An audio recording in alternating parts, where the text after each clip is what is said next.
Hi everyone, welcome back. I'm Di, and today I'm sharing with you my diary entry for the week of November 19th through the 25th. Today is Saturday, November 25th. So we're going to try to speed through this one because my brother has arrived and I would like to spend some time with him tonight. So need to get this filming done as fast as possible. But I do have some reading to share with you. I finished 2 things. I have some crafty projects to share with you. We are going to go ahead and unwrap my very first advent calendar yarn so that I can start putting that into my project in this one. And then we'll do a little bit of a life chat at the end. So let's get started. So first up, I did finish 2 things. 2 light novels for Light Novel November. So the first of those was My Happy Marriage Volume 5 by Akumi Agitogi. This one's published by Yarnie, rated ages 13 and up, so that is teen. So this story starts out as a Cinderella retelling with a supernatural twist. It's very, very much a Cinderella retelling in the first volume. But once you get past the first volume, things definitely change. Now we're dealing with much more mysterious things. There's a bad guy that's out and about, and definitely lots of interesting supernatural things going on as well. I will say, out of the 5 that I have read so far, this is my least favorite. And that pretty much has to do with the fact that this installment felt really, low. The tone of it was not as bright. It was much darker, just due to some of the things that are going on. And because of that, we don't get a lot of opportunity to see those cute, fluffy moments with their couple. There are a couple times that we see that with them, of course, but this whole installment was much darker of a tone. There's a lot more politics at play in this one, and just people being downright mean. And yeah, didn't like that at all, but I'm looking forward to seeing what happens in the next one because something interesting happened at the end of this one, and I'm wanting to see how all of that turns out. So still really enjoy the series. The romance in this is very, very slow burn. Our couple is very, very cute, and they're slowly getting over their communication issues. But yes, really, really interesting story. I highly recommend. And especially for me as somebody who doesn't read a lot of romance, I'm really, really enjoying the series. So looking forward to the next one. I still give this one 4 stars. And then the last thing that I finished just early this morning. And that is Volume 1 of The Detective Is Already Dead by Nigozyu. This is illustrations by Umibouzu, published by Yarnie, rated ages 16 and up, so that is older teen. So this is a story about our main guy character here, whose name is Kimihiko Kimizuka. And he is the assistant to the detective, who at the beginning of the story is already dead. And he is kind of like a magnet for bad situations. He stumbles across murders and gets himself into investigations kind of coincidentally. And so at the beginning here, he is in high school. He's 18 years old, but he meets a girl who kind of calls out to him at school and asks if he's the ace detective. And obviously he's the assistant, and he kind of tries to get away from her. But she's like, I really need your help to find someone, except she doesn't know who she's looking for. And so he kind of gets sucked into that. And then throughout this story, gets sucked into a couple of other different investigations. There is a definite interesting twist in this story. I will say that the whole reason why I picked this series up in light novel format was because I had heard that the manga had a lot of fan service in it. And I'm glad that I picked up the light novel. However, you can definitely figure out how much fan service there is in the manga just based on what is written in the light novel. So that wasn't real great for me. The main character also talks to himself a lot. And so the scenes are very, very choppy. There are sections in here where every other dialogue line is him saying something in his head.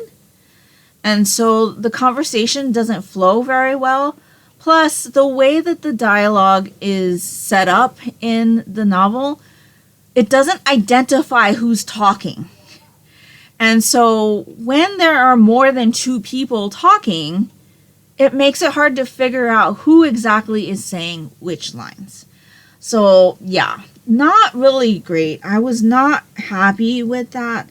You can tell when Kimizuka or Kimizuka is talking to himself because they use a different font. But it's still like, I don't know, it like really pulled me out of the story. And up until about 50%, I had told my daughter, I'm like, I'm not really enjoying this. The whole like setup was really sluggish for me. I didn't enjoy the chemistry between Kimizuka and the girl when they were first doing that very first case. And she got on my nerves, he got on my nerves. And then there was how this volume is set up, where you get present story and then it kind of takes you back to fill you in on Kimizuka's relationship with the detective, whose name is Siesta, and how he met her, how he became the detective's assistant, and to give you that like backstory. You know that at the beginning of this story that she's been dead for about a year. You don't know why. You don't know what happened. All you know is that she is no longer alive, and he's just been kind of doing small investigative jobs, but people still think he's the ace detective. And so, yeah, he's kind of trying to find himself again after losing Siesta, and he was with her doing cases for 3 years. So they kind of had an established professional relationship. But yeah, it was okay. By the end of this, I'm definitely more interested.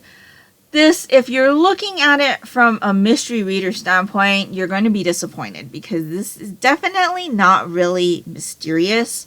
I would say this has more of a spy novel feel, kind of like a soft 007 maybe, but without the suspense or thrill factor. So yeah, there are a couple moments in here where, you know, it gets a little bit gritty. Hair-raising moments. There are definitely uses of firearms, but this definitely feels more spy novel-ish than mystery, like sleuthing and things like that. So yeah, the author says that it's like a mishmash of genres. I can see that, but I don't know. You think detective, you think more like solving cases, right? And while there is a little bit of that, it doesn't really come across very well in this installment. So while I had thought that I probably wasn't going to continue with the series about halfway through, I do think that I will read the next one after seeing what happened at the very end of this installment, because my interest is a little bit more piqued. And I'm hoping that now that we've got all of that backstory about how he met the detective, what he was doing for 3 years with her, the kinds of cases that they were working, and things like that, associates that they have met throughout their careers, that all of that will go by the wayside and we can just push forward. I'm also hoping that the dialogue is set up a little bit better. That's definitely one thing I think would work better in the manga, because obviously you've got the dialogue bubbles assigned to the characters on the page. Whereas here, even though there are illustrations within, so at the very, very beginning of the book, you get introduced to some of the characters. And so there are color pages at the beginning, but there are also black and white pictures throughout. There are about 5 or 6 of them throughout the novel. But yeah, I'm hoping that the dialogue will be laid out a little better in the second installment. But yeah, I ended up giving this one 3 stars. It was okay. It was entertaining, but it wasn't the best thing that I've ever read. And I don't think that I'm going to reread this one. Don't feel like there's any need to. But but we'll see how my feelings change on this series as I go through it. So that's everything that I have read up until this point. So that leaves me with nothing like that I'm actively reading at this point, which is great because I still have an audiobook that's out from the library, and I've got a couple more light novels that I'd like to at least start before the end of the month. So I'm not sure what I want to start next, but I definitely have a couple of things that I've been pondering on starting. So we'll see what I pick up later this evening. But that leads me into the crafty portion of this diary entry. So, you know that I am going to be starting my advent calendar openings with you today. So I have the 31 Residents of the Haunted Mansion yarn advent calendar from Fangirl Fibers. This was a Halloween advent calendar, so there are 31 packets, but I held off until the Christmas time advent season to start opening them. And so, yeah, we're going to be opening up our first packet here shortly, but I wanted to show you that I did put it in my Haunted Mansion bag. This is a towel that my mom made into a bag for me. So we bought the towel at Disneyland, and my mom made it into a bag for me. So I haven't used this project bag in a while. In fact, I think the last project I had in here was my Arachne sweater, which I wore in October in one of the videos. But I had to start on the project because there was some setup rows and stuff that I needed to do before I went ahead and added in the advent color. So, to refresh your memory, I am doing the Rainbow Ring sweater by Stephen West. I am doing a size 6, which will give me, at the gauge that I'm knitting, 6 inches of positive ease. So, when I did my swatch was a bit bigger than the recommended gauge size. However, that would mean that I would have to lower my needle size, and the pattern calls for size 4 needles, which, as you can see, are pretty tiny already. I do not want to be knitting a sweater on needles that are any smaller than this. So I did some math, which I don't like doing, but I did math. And I figured out that if I kept the size that I was going to do, which was the size 6, with the gauge that I'm getting, I would only have 6 inches of positive ease as opposed to 4. So that was good for me. If I had gone down one size, I would have had 2 inches of positive ease, and I would much rather have the 6 than the 2. So I went ahead and cast on and did my neckband. So this is what I've got so far. So this is my neckband, and then this is the front of the sweater. So I've already done all of the short row shaping, which you can see the back is much longer than the front. And so this is the front. And you can see that I have already moved the needle to the new starting point, which is going to mean that the start of the round is going down the back of the sweater. So I am very, very happy with this so far. It looks great. And I think this is going to be really, really fun. So that's what I've got so far. I am doing it in this nice, really kind of dark gray yarn. And this is from Yarn Cafe Creations. This is in her color Gothic Smoke in her biscotti sock. I don't know that you're going to be able to see that, but this is 85% superwash merino and 15% nylon. 437 yards for 100 grams. I have 4 skeins of this. So, like I said, I'm not planning on alternating skeins because I feel like this sweater is going to be so colorful, even if there's a change in the color of the mane, that it's not going to be too noticeable. And even if it is, there's so much color going on, I don't think that's really going to make a difference. So that is the color that I will be using for my mane. So let's go ahead and open our first packet. So you can see it says, October 1st. So let's see what's inside.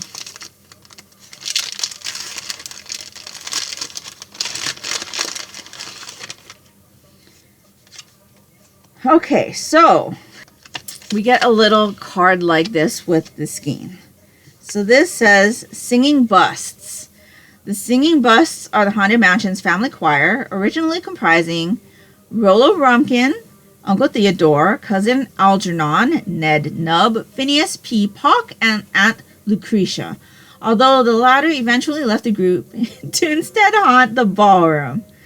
The quintet, of whom Uncle Theodore appears to be the leader, are the main driving force behind the nightly performance of grim grinning ghosts. Somehow, 4 of the busts, missing Algernon, also manifest in the identical statues in the Boot Hill Cemetery near Phantom Manor, letting the residents of Phantom Canyon enjoy their musical prowess. So you can see we get a little bit on the inspiration for the skein, and then these are the singing busts. And the skein is not what I expected, but here we go. So it's like a white color with, there's like a little bit of a gray. It's very, very light grayness. You can kind of see it here in this area. There's hardly any gray there. And I feel like I see a little bit of, maybe a little bit of brown also, like just in this area. But it's just like slight. So that's going to be my first color in my rainbow wing sweater. Definitely unexpected because this feels more solid. It feels solid. But yeah. It'll go great with the gray, though. So that's interesting. And of course, how can you not love singing busts? Singing busts are so iconic to the Haunted Mansion. So yes, really, really interesting and surprising color for my first row for my sweater. So I will need to wind that up and get that knit into my project later this evening, maybe. Maybe tomorrow, we will see. Because like I said, my brother just arrived. And so we want to go and spend some time with him. While we're on some knitting, though, I did have my Kindred Spirits Yarn Club yarn. This actually, I was going to share with you last week, but I forgot. So it always comes wrapped. And there's a sticker of Anne and Diana. So this is my October and November skein. So this is a bi-monthly yarn club. And we had a choice this year of doing the October skein that she has done a couple years now. I think it's called A World of Octobers, or getting a new colorway. And since I already had 2 skeins of A World of Octobers, I wanted the new colorway. So that's what I told her I'd wanted. And so this one is called Avonlea Autumn. And so we get a little like card telling you the inspiration, and it says a little more about the Anne of Green Gables inspired colorway I created for you. I take a special joy in creating a new autumnal colorway each year for our subscription club. This one embodies the coziness of fall. I've layered the color with a base of taupe and wood brown and very generously added speckles and direct dye of reds, pumpkin orange, and deep aubergine to give the feeling of fallen leaves carpeting the forest floor. Whether you turn this color into mittens or a hat or a cozy scarf, my hope is that it makes you feel like you're in the middle of an autumn forest with warmth and beauty in every stitch. And then she gives the mood board and final colorway photos on her Instagram. So that is what that card says. And then the skein looks like this. So it looks kind of brown from afar. But if you look really, really close, you can definitely see those aubergine hint tones in there. And then there is some like speckles of like red. So like in here, there's like some red speckles. And so, yes, very, very happy with this. And her Yarn Club always comes on a merino and cashmere base. So this is 70% superwash merino, 20% cashmere, and 10% nylon. 420 yards and 115 grams. So really, really soft and luxurious feeling. And I'm really excited for this one. I am hoping that this will go with a packet of yarn that I have set aside for a faded sweater, or like a shirt. I'm looking for like a chocolate brown because I think that's the color that would work well with this. And I've got like a red and a gold yarn, or like a burgundy and a gold yarn, as well as a green. And I'm thinking that this might work well with it. So I need to go put it with those yarns and see. But yes, I think all of those yarns are also from this club also, but I don't think that they are all the cashmere base, because before, like a year or so ago, she was just doing it on a superwash merino and nylon base, and the cashmere is something that she changed to, I think, either this year or late last year. So yes, really, really happy with these skeins.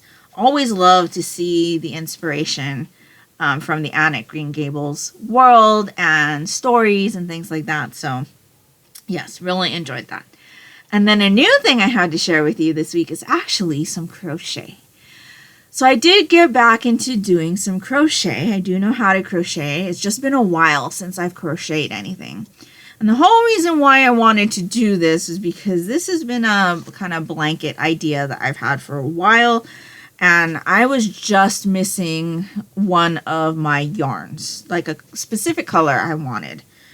And so I was finally able to get that, was it late last week, I think, or early this week. But I've done about this much. So after I had finished with my neckline for the rainbow ring, I had started working on this. So this is actually a Catherine's wheel throw. I've done a couple of these blankets for other people who are having babies, and I've never done one for myself, and I wanted to do a Christmassy version, but I kind of wanted like an old vintage kind of Christmas look. So instead of using white, I'm using this ochre color. Then I've got this darker green, and then this like burgundy color. And so, yeah. I believe this pattern was called the Fall Festive Throw, Fall something throw when I had done it. And it was a free pattern then, but I don't believe it's a free pattern now. The copy that I have is from Yarnspirations, though, which I believe they're mostly free patterns, but definitely check it out. I will put the designer's name down here. She's the same designer from the throw that I had done before, so she must have partnered with Yarnspirations and changed the name, because now it's called the Catherine's Wheel Throw, but it's the same instructions. And so, yes, I'm pretty much doing every other row white, and then I'm alternating the reds and the greens. So you can see that I've just started this one, and it's a 2-row thing. So basically on the first row, you're doing the bottom part of this, and then the second round, you're doing this top part. And so, yeah, pretty easy. And I'm having a great time with this, and I think it's going to look great. So the yarn that I'm using for this is acrylic, because it's going to be a throw.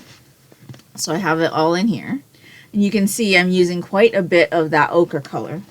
This is all Caron 1 pound yarn. And so Caron 1 pound. And this color is off-white. This is off-white.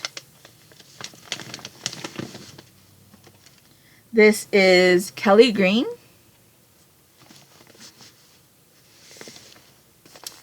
And then this was the color that I needed. So this is Claret.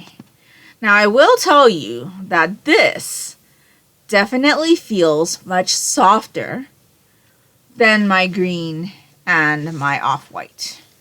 I have bought the green and the off-white, I believe it was last year, or maybe really early this year, because I had intended on having this done so that I could use it as a background for Vlogmas. Obviously that didn't happen this year, but this is definitely softer and more pliable than the Caron 1 pound green and the off-white.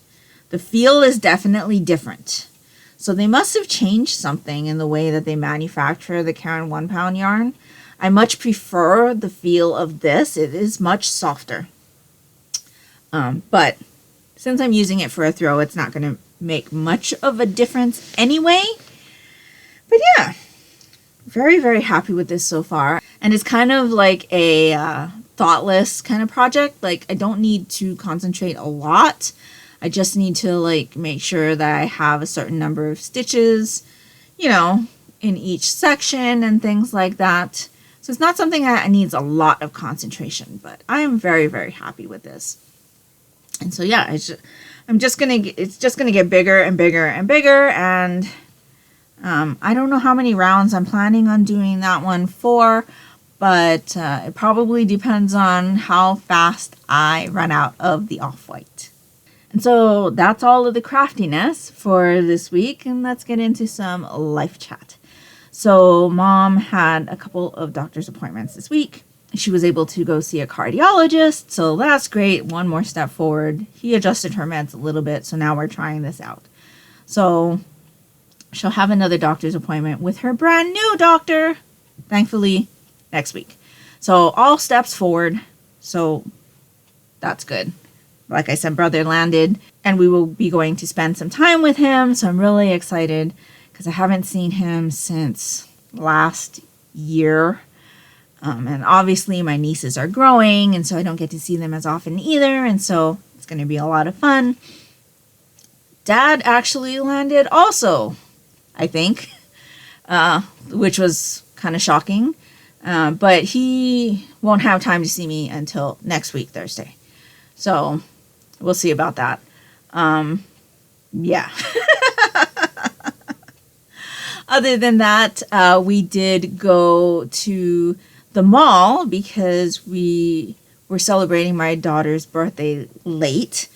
The reason that we celebrated my daughter's birthday late, though, was because the Gyukaku line of restaurants is doing a partnership with the Persona 5 Tactica brand. And as you know, we have been reading Persona 4 with the Monocle Manga Club, and I've told you that my daughter is a really big fan of the franchise.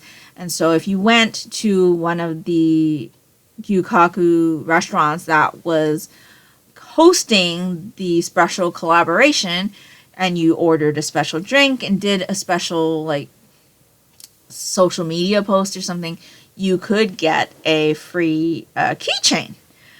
And it was a mystery keychain, one of the Persona 5 Tactica characters. And so we went ahead and we waited to celebrate her birthday so that she could go ahead and get that. And so we had a nice dinner. She did go ahead and get her mystery keychain. And so that was fun. We also, since it was in a mall, walked the mall a little bit. And I was able to get my very first gingerbread latte of the season. I did not know the gingerbread lattes were back, but my friend Vanessa over at the Crafty Planty Life podcast let me know. And so I was able to go ahead and get my very first gingerbread latte of the season. It's been a while since I've had one, and it was so good. I also went ahead and got a piece of gingerbread loaf just to try it. It was very gingery. Probably won't get that one again, but definitely will get another gingerbread latte before the season is over, because that was really, really nice. And yeah, so that's pretty much everything we've been up to lately. I did my annual watch through of Titanic. I always watch Titanic around this time of year. It's just something that I know so well at this point that I can just put it on and I can work on a project. And that's exactly what I did when I was doing the setup rounds for the Rainbow Ring and all of that. I had watched Titanic through that. So yeah, it definitely helped me get through most of that like setup rows. By the time the movie finished, though, I wasn't done yet. I was still working on those rows of ribbing, but I was able to finish the rest of the short rows and everything that same evening. So that was great. I was able to put in a lot of specified time onto a project, and that really helped me out. The bad part about it, though, was I was so into like doing that project that I just really wanted to continue, and I haven't had that like creative spark in a while. So that's kind of why I started working on the Catherine's wheel throw, because I just had more like creative energy. And I've just kind of been like really, really itching to put in the next rows on that rainbow ring. And so now that I have this open, I can get it all wound up and start doing that. But first, gonna go spend some time with my brother, see my nieces, and do all the fun stuff like that. So with that being said, I think I'm going to end the video here today.